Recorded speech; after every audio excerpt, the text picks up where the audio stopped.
Hi, I'm Dan McMillan. I lead Make Voters the Donors. We're a campaign to restore government by the people by making voters the donors who fund candidates' election campaigns. We're trying to establish a mechanism for the public financing of federal elections using a voter dollar system. And the way this would work is that when you register to vote, you get an online account of campaign cash, $100 per voter in a presidential year, $50 per voter for the midterms. And you can't take this money out and spend it, but you log on and you send it to the candidates you support. And if we fund the system at this level, candidates who want to represent us, who want to represent you, can raise enough money from us to run a strong campaign.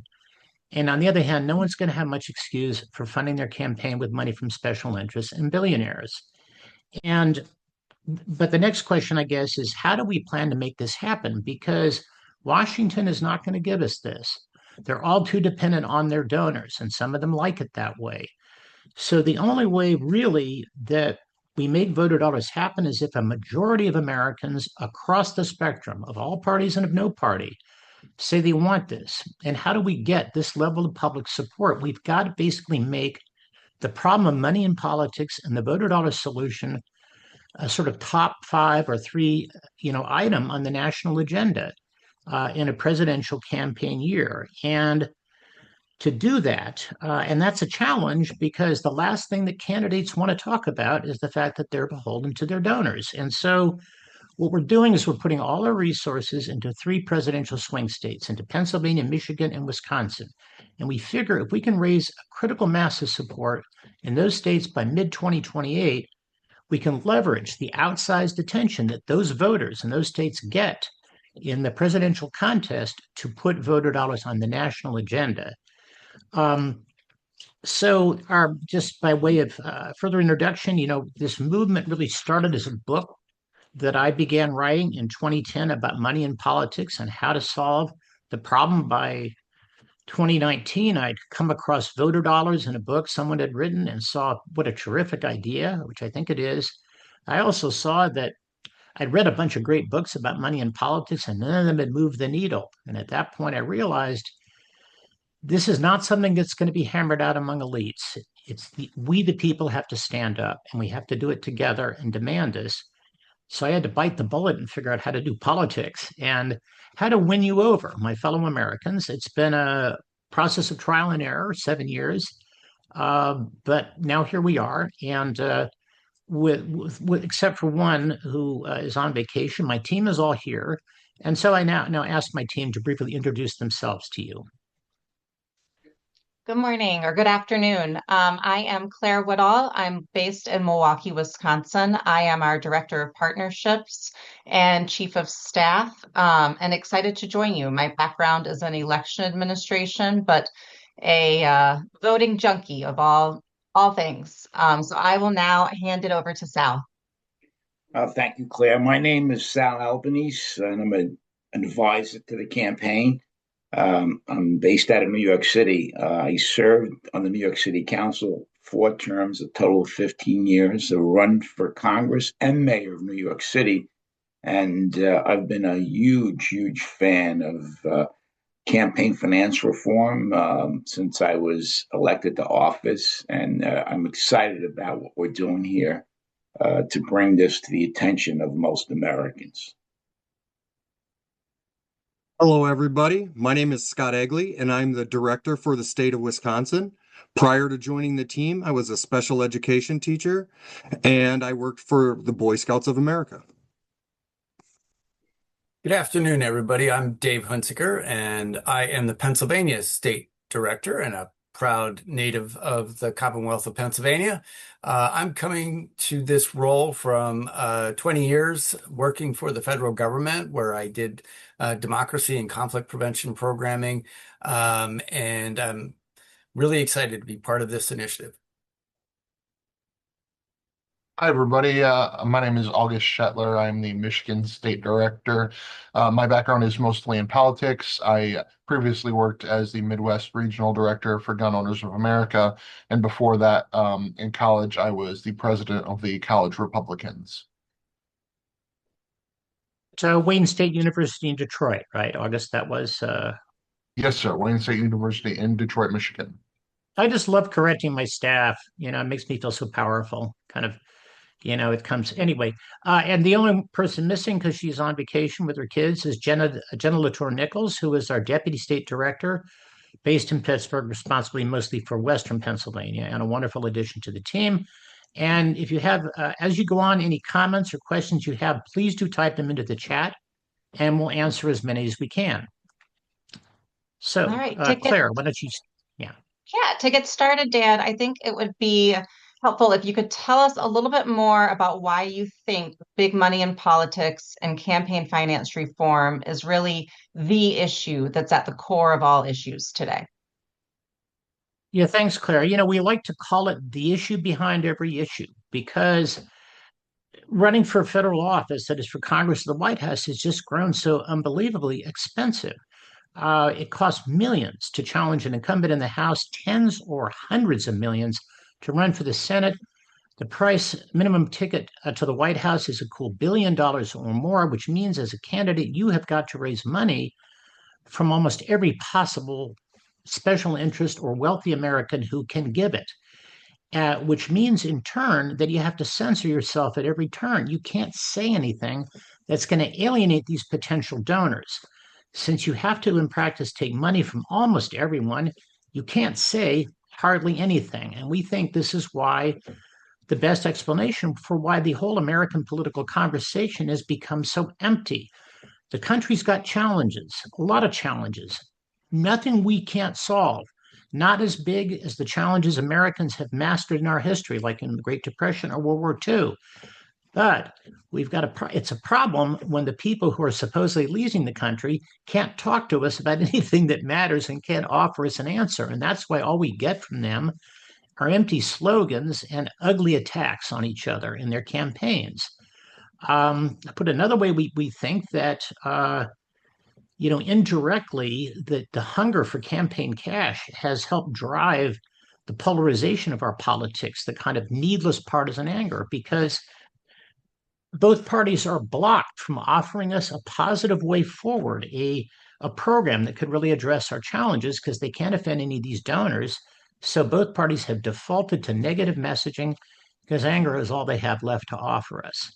And in that way, we think that really fixing the money problem is the most urgent thing that we, the people, can do to get the country back on a path to having government by the people and putting ourselves in the driver's seat where we belong, as it says in our Constitution. And Dan, there's a lot of reforms out there and a lot of, ideas. Why is voter dollars the best solution? Well, I think, first of all, because I think the money issue is really the single biggest obstacle to improving things. I mean, there are a lot of other great reform ideas, but they would be shot down by all these special interests that are funding campaigns. So voter dollars opens the door to other reforms of our political system that would further strengthen the voice of the people. But there's also the question, it's part of your question really, is why is voter dollars the best approach to solving the money in politics issue? And the reason for that is that the Supreme Court, in its infinite wisdom, decided, this is already back in the 70s, that money spent to purchase influence in our government by helping candidates is itself a form of free speech protected by the First Amendment, which most people I know think is a really dumb idea. To me, it's the ultimate triumph of book learning over common sense. One Supreme Court justice once talked about one of the later decisions about money in politics, and said only with the handicap of a law degree does this make sense to you. In any case, the court ain't going nowhere. It's very, very difficult to stop billionaires and special interests from throwing money at candidates. So the only path to game-changing reform is a public financing mechanism. And the great thing about voter dollars is that it gives this power of political speech, quote unquote, that is political donations, to 174 million registered voters who didn't have it before, because most of us don't have enough cash lying around to give to candidates or to give to more than one candidate in any election. So the court says they want free, robust, uncensored political speech. Well, we're giving it to them in spades. And so I just don't see how they can strike voter dollars down on constitutional grounds. People ask, what about Citizens United? Well, it's because of Citizens United and the decisions that came before it that we got to take the voter dollars route. Beyond that, voter dollars just has so much to offer us, the American people. It's a great rallying point for all Americans who feel disenfranchised and want the system to change, especially because it directly empowers us. And so many of us feel powerless because, for the most part, we are powerless. But with voter dollars, what we're saying is this is going to put, I got to get my hand in front of this will literally put the coin of political influence into your hands to do as you see fit. And candidates come to you asking you not just for your vote, but for something they need a lot more desperately, namely the campaign cash, without which they can't ask anyone for their vote. And not only that, candidates, from all walks of life, can represent us in Congress. Right now, you got to be a millionaire with millionaire friends to challenge an incumbent in the House, which is why our Congress looks like a cross between a nursing home and a country club. Going forward, sort of normal Americans like you or me, well, my team might dispute whether or not I qualify as normal, but you get the concept. In other words, we could get teachers and school principals and fire chiefs and small business owners and Americans from all walks of life, so that all of our ideas and are heard in Washington and all our needs are represented. It really is. It makes government by the people. It's a path to getting it, and it also makes it so vivid and concrete. It also gives voters a better reason to inform themselves because now they know their vote matters.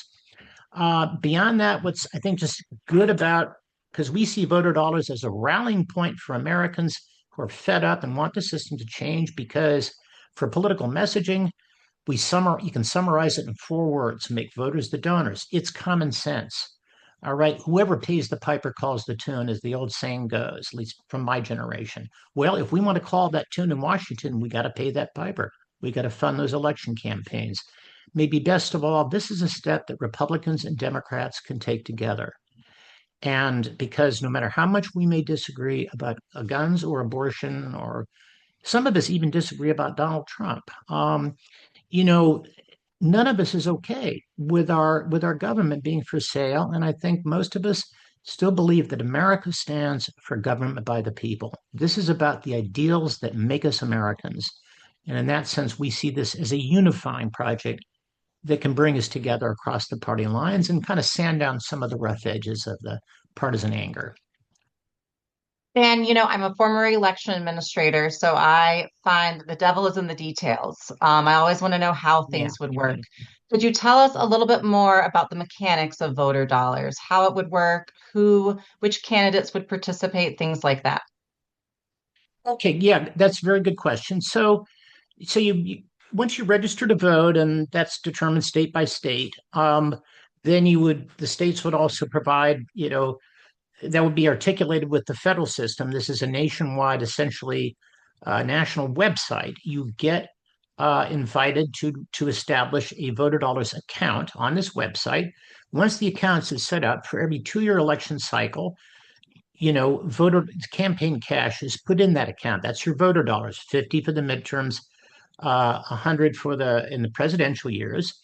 And you log onto your account, and up on the screen will come all the candidates who are participating in the voter dollar system, because the voter dollar system is voluntary. The courts will not allow us to compel any candidate to use voter dollars. But if a candidate wants to use voter dollars and get money from the voters, they also have to accept some limits. No out-of-state donations, no donations larger than either $250 or $500, probably depending on the race. We're not, that's that detail to be worked out. But basically a limit to how much additional private money they give. And then the thing is that you can, at any time, you can, from any place, from your smartphone or computer, or from computer at a library, that you can access your account at any time during the cycle. And the money would be divvied up into pockets. That is, in a presidential year, there might be $25 for your House district, for your representative. If there's a Senate race in your state, $25 or $30 for the senator. somewhere between 30 and 40 dollars for the presidential candidates, with a slice that you can send to the party of your choice so that the parties can allocate it to introduce some flexibility into the system. And as I say, you can divvy it also up into pockets for the primary and the general. And I see maybe Claire, you have a few more specific questions about details and implementation at this point, or we can follow up later from the chat. I don't know. Yeah, no, I think you answered the ones that were most pressing to me, that, that Yeah. candidates would have to agree to certain maximums of private donations, and that, every registered voter would have access to these funds to donate at their convenience. We have had a question come in, and please remember you can use the Q&A function to submit your questions. But we got a question from Mary, which is, what will stop billionaires and other special interests from swamping the voter dollar system with even more money? Excellent question. I think that's the single most important question that concerns the viability of the system. And so thank you for it. Legally, the billionaires will be perfectly free to throw as much money as they can or offer as much money as they want. But the thing is, candidates that accept that money, that accept that help when an ample pool of public money controlled by voters is available, may find that that help is politically toxic. And we have very good reasons for thinking that, because this has already happened once. In one place in the country, in Seattle, they have a voter dollars type system for city elections. Didn't implement it nearly as well as I think they could have, but even so, it was passed by ballot initiative in 2015, first used in elections in 2017. In 2019, Jeff Bezos and some of his friends decided they wanted to purchase a city council that was friendlier to them. And they invested $1.5 million in 7 city council races, which was an unheard of, unprecedented sum. But because the people of Seattle had been alerted to the crucial importance of money in politics through the voter campaign for their democracy voucher system, as they called it, it just completely backfired. The press were outraged, the voters were outraged, the Bezos candidates went down to defeat. And the thing is also, as I said earlier, we're not going to get voter dollars unless we have we're not going to get voter dollars unless we really get a majority of Americans saying that they want it. Short of that, Congress is not going to give it to us. Once we get to that level of support, and I think that we will, the American people are going to know to punish at the polls any candidate who chooses to be a shill for for special interests when they can serve us. I mean, imagine a campaign where, say, I'm running against Claire, and Claire is the voter dollars candidate, and I'm taking money from Elon Musk or Big Pharma or whoever, and Claire gets to say in all her appearances, even worse, if I have to face her on the debate stage, well, Dan really would rather be an errand boy for Elon Musk or Big Pharma, but I'm here to serve you, which is why my campaign is funded with voter dollars. I have to say, in that election, I do not like my chances. So another great question coming up from Ellen, I think. If I could Yeah, just Dan. Oh, go ahead, Sal. Yeah, Dan made excellent points about the influence of billionaires and how it could backfire. The other point that I'd like to add is being outspent doesn't guarantee victory. What you need is enough money to get your message out. When That's you're in right. the arena, if you don't have enough money to get your message out, you're basically out of the ball game. But if you have enough money to go on the air and talk about your platform and your policies, it's really not that significant that you get outspent. The key is having enough money, and voter dollars will provide enough money to get your message out. That's right. And thank you, Sal. And let me just build on it a little bit, and then I want to pivot to Ellen's excellent question, which is that, exactly. I mean, voter dollars, the amounts that we're talking about is really going to be amount that, like a House candidate that really has public support is going to be able to raise a couple of million for their campaign. And the thing is, we also have seen plenty of examples of candidates who were badly outspent. In 2016, Clinton outspent Trump 3-1. And first of all, there's a saturation point where people just, you can only watch so many attack ads before they start having an impact. And the other thing is the crucial issue that Sal makes, though, is do you have enough to get your message out? And do you have enough money to be taken seriously by the media? Because if you don't, if you're like running for Senate and you haven't raised a 2 or 3 or 5 million the year before election year, the media decide that you're quote unquote not viable, and the voters may never even hear your name. And it also means that all of us are, in effect, censored because we're not given the opportunity to think about and talk about ideas because the candidates aren't giving us any ideas because they can't give us any ideas that would alienate these donors. But when the candidates are getting their money from us, they're talking to us and hearing what we want, and then they start getting out there and talking about ideas that are good ideas that matter to us. Yeah. Um, Just to add another point, Dan, as a candidate, I know this personally. If you are running for high office and you don't have enough resources, your name will not be obviously recognized by folks because reporters close their notebooks. They won't even interview you if you're really considered not viable. And not viable means not having enough money to get your message out. So it's a really vicious cycle. Dan, I want to go to Ellen's question, which is where would voter dollars come from? And I think what she means is where would the money for voter dollars be coming from? that's a great question. And it's if you pay federal income tax, it comes from you. So this is federal tax dollars. This is part of the federal budget. And so now be a good, and this, of course, this also, a lot of people sort of instinctively, wait a minute, my tax dollars going to food stamps for politicians, those bums, and also we're running a $2 trillion a year deficit.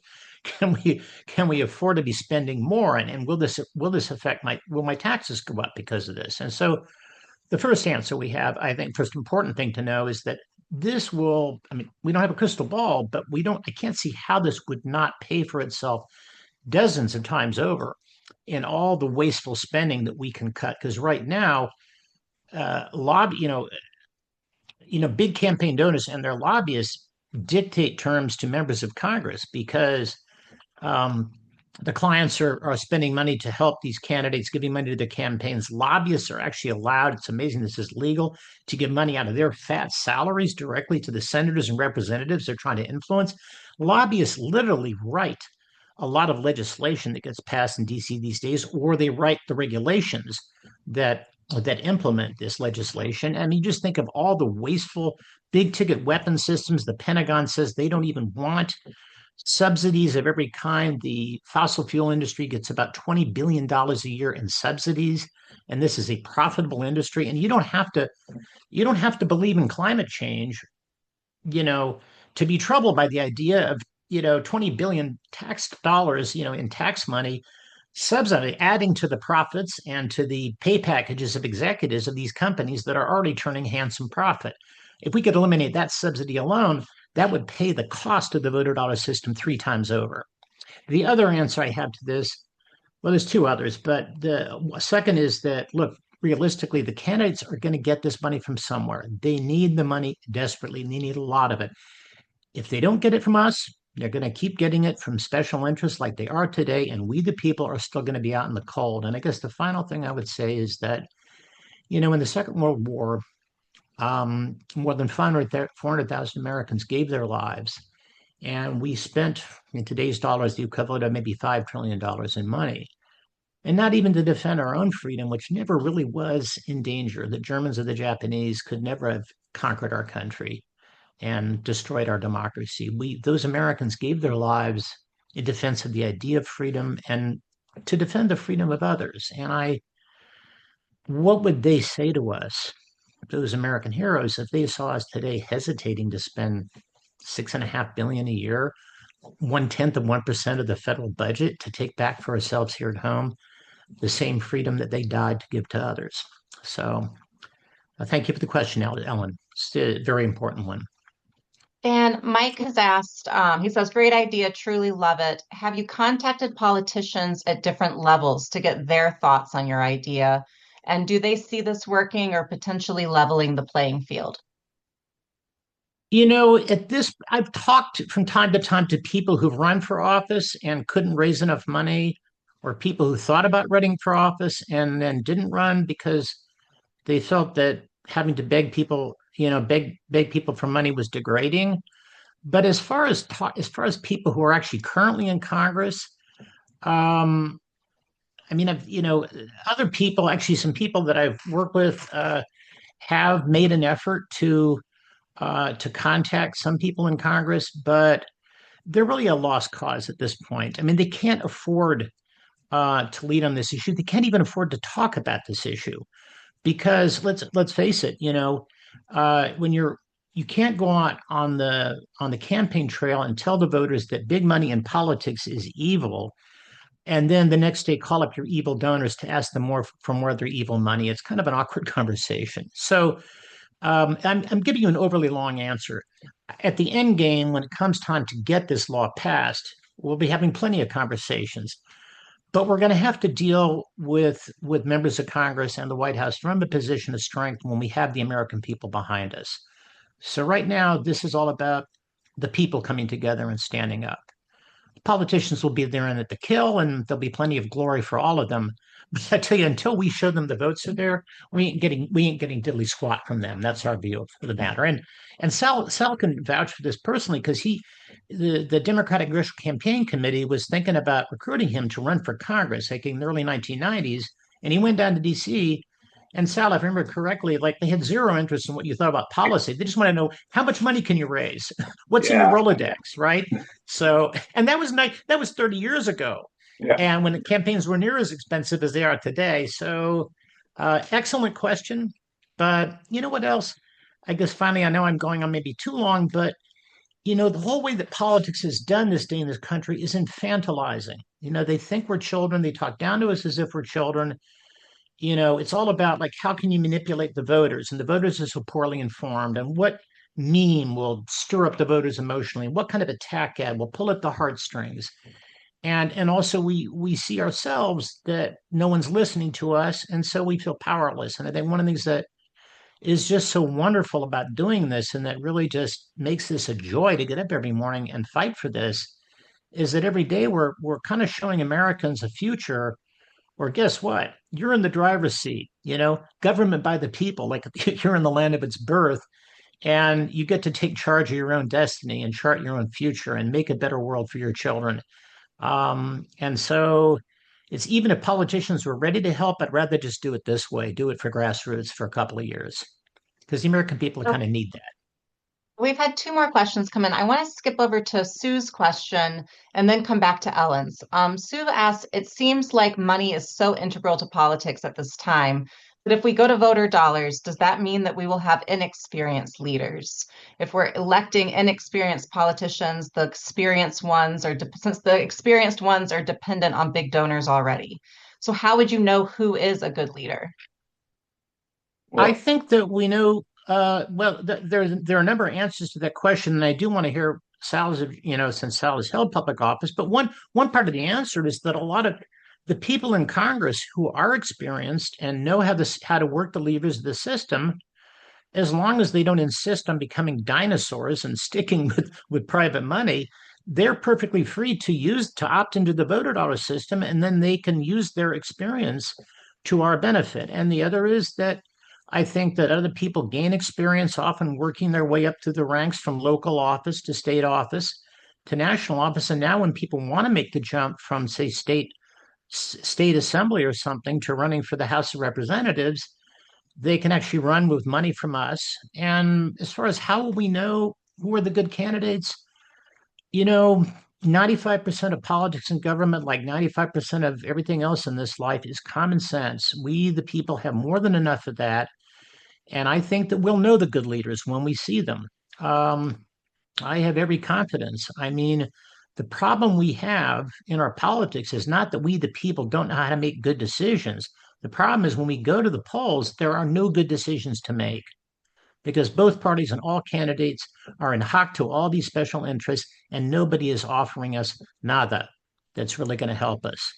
We, the people, are not the problem. The system's the problem. The money's the problem. But thank you for your question.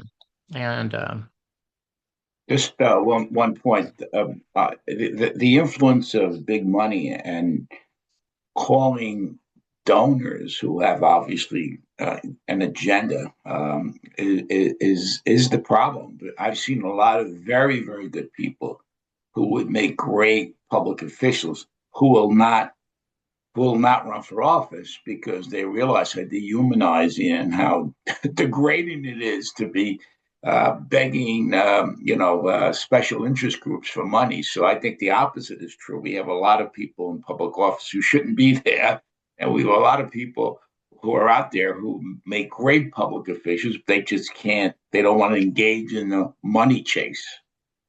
Let I me think it amplify on that, like that, because that's so good, the point that Sal's making, because I think, right now the talent pool for Congress is really small and shrinking because it consists mostly of millionaires and people with millionaire friends. Whereas, as I said earlier, when people from all walks of life and when young people, the minimum age to serve in the House, I think, is 25 years. People from Gen Z who currently have no chance of running unless you've got one heck of a trust fund, but are social media savvy and can get their message out and get people to give them voter dollars, suddenly you have this gigantic talent pool of Americans who realize that they can represent us in Congress. I think we're going to get better public servants than we've ever had in our history. And the other thing with regard to it being degrading, I just read an interview with Senator John Tester, formerly Democratic senator from Montana, who was unseated, I think, in 2024, lost his seat. And he was talking about fundraising. He said it's prostitution, pure and simple. That can't He's feel good. he's on target. Yeah. I don't know anyone who would disagree with him. No, and I think what comes to my mind is thinking that there is a political class. When we hear that, they're talking about people who are part of a class who can fundraise amongst those donors. Ellen asked, and she really teed us up, I think.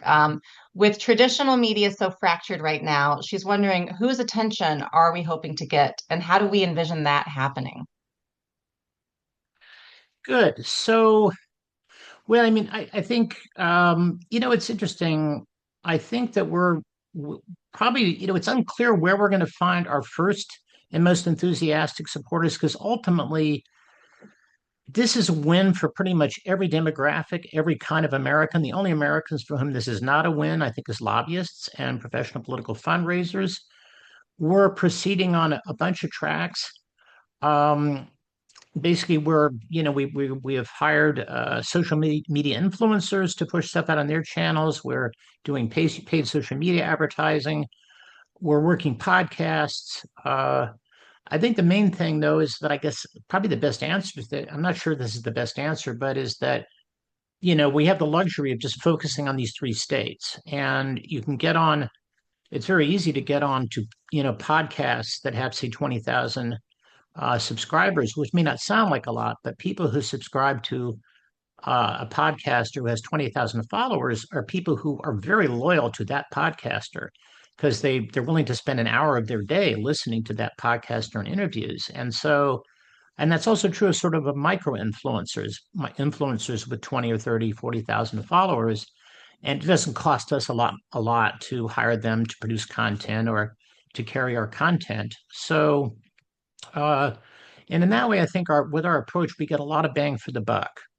Um, I don't know if that really. I mean, the media environment is fractured. I guess the thing is that we're kind of out getting our word out through a lot of different channels. People are siloed politically. I'd say at this point we're focused a lot more on podcasts than we are on legacy media. Um, that's because the people who watch podcasts an hour long, they're pretty motivated to hear about politics. So, Claire, can you add to that? Because I'm not sure I answered that as thoroughly as I could have. Well, I think Dave could help us lead into that. So I think our goal right now isn't necessarily to be getting lots of media attention so much as citizen attention. We're really trying to build a volunteer movement so that come 2028, we can have citizens across every state in these three states who want to make voters the donors. They're at every event that a candidate for Congress or a candidate for president is running, when they come to the state and they're there bird dogging them, saying, everything that you've said is great. How will you make it happen? Who owns you? And what's your plan to make voters the donors? And I think it's at that point that we'll really garner the media's attention when we've shown how popular this is with citizens and how citizens are the ones demanding this. We're demanding our voice back. So Dave, I was wondering if you could tell us a little bit about different levels of involvement, ways that someone could volunteer and get involved. Sure. Thanks, Claire. As both Claire and Dan mentioned, we're really at the stage right now where we need to get the word out. And, the main way that we can do that is by educating folks. And, in terms of volunteering, you all are doing the key piece right now by volunteering your time to learn more.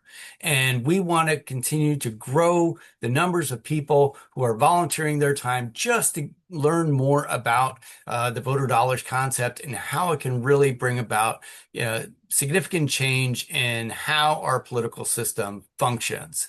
And so we're going to be doing more of these webinars, and we hope that you're going to spread the word among your family and friends, even just in conversation, by spending more time to learn about these issues on our website, etc. When you have the opportunity to raise the issues and can identify this as a winning strategy for bringing about significant change in our political system, that helps. And as we get out there more and more to events where we're going to be speaking on this, whether it's Dan or some of our state directors and other volunteers going out and standing at tables at community events and other places and spreading the word, that's going to increase our visibility. And we want you right there next to us, because this is a citizen-driven movement. And, so there are going to be more and more opportunities for individuals to get involved,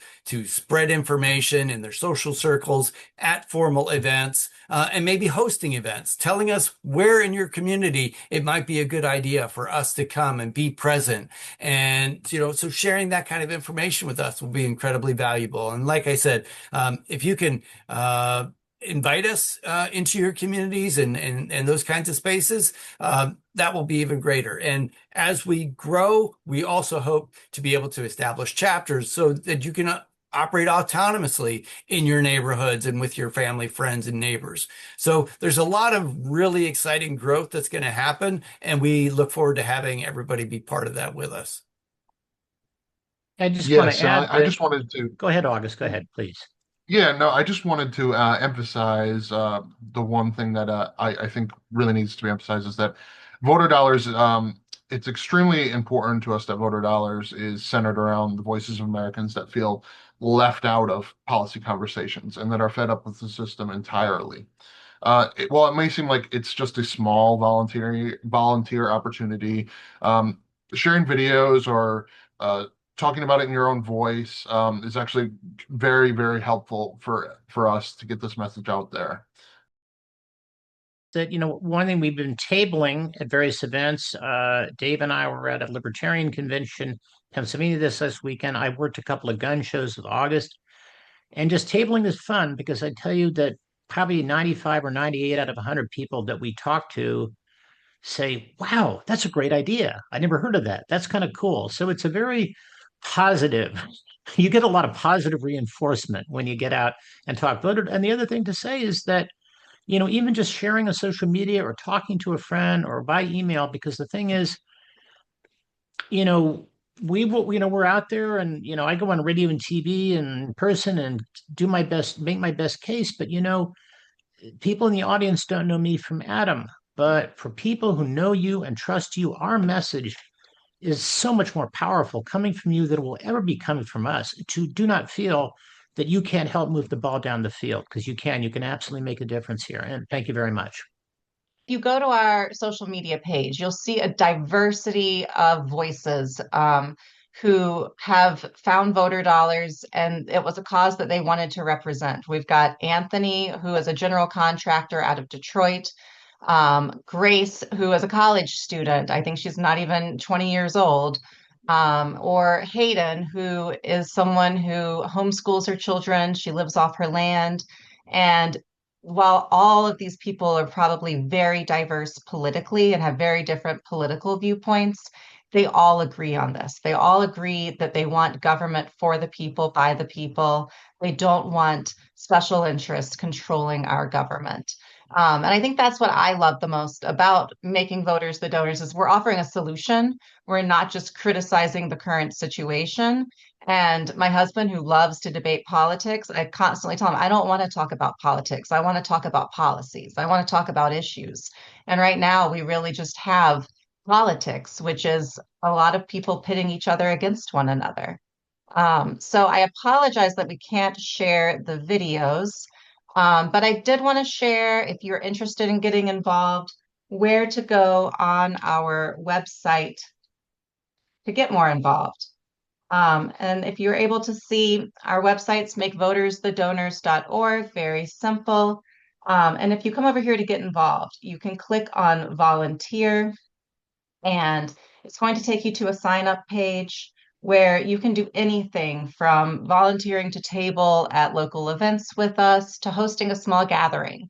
Maybe it's just that you have a breakfast club or a group of friends who you like to get together for wine in the afternoons. We would love to come and spend 10 or 15 minutes just talking about voter dollars.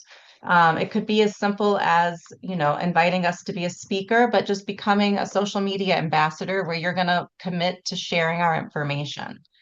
You can also find on the same page our events, and this is where you can find us in the community in these 3 states and meet us in real life. So make sure that you check out our website. If you're interested in getting more involved, we would love to have you. Good. So, Claire, I think if there are no more questions, let me just take about 3, 4 minutes to kind of wrap up, if that works for you. Okay, thanks. So, it's funny, right now, I mean, so many Americans are so discouraged, and I don't blame them. I've been following our politics since I turned 20 in 1980, which is itself a depressing thought. But things have just gotten worse and worse almost with every election cycle. But this is the first time in my life that I've had not only hope, but a feeling of bordering on confidence that the time has finally come where we, the people, can turn this around. I think things had to get this bad before we could really identify money as really the public enemy number one is that we can rally against. And I think that I could go on quite at much greater length than we have time for about a number of different reasons why I feel that the odds are in favor of our winning. But I'll just start with, I guess, the one that emotionally is most important to me. If I saw this happening, that is the state of American politics, is this were happening to Germans or Canadians or South Koreans or any other people, I might be pessimistic, worried about their future. But this isn't just any country, and we're not just any people, we're Americans. And this is the only country on earth where membership in the nation depends not on race or religion or language or any other external identity, but depends on ideals, individual freedom, equality of opportunity, government by the people, which we invented and gave to the world at a cost of more than 800,000 American lives given in wars fought for the freedom of others. And I'm not saying that we are perfect. I'm not saying even that we are better than anyone else, but I am saying that we are at bottom, that ideals make us Americans, and fighting for these ideals is what Americans do. And I think that once Americans see that, in fact, there is a concrete path, a concrete, practical way to fight for these American ideals for government by the people, that Americans will fight because that's who we are. And so I say to you in conclusion, the fight for voter dollars may not always be easy, but at least it's simple. All we really need is for enough of us to remember who we are and what our country stands for. And I thank you very much for listening.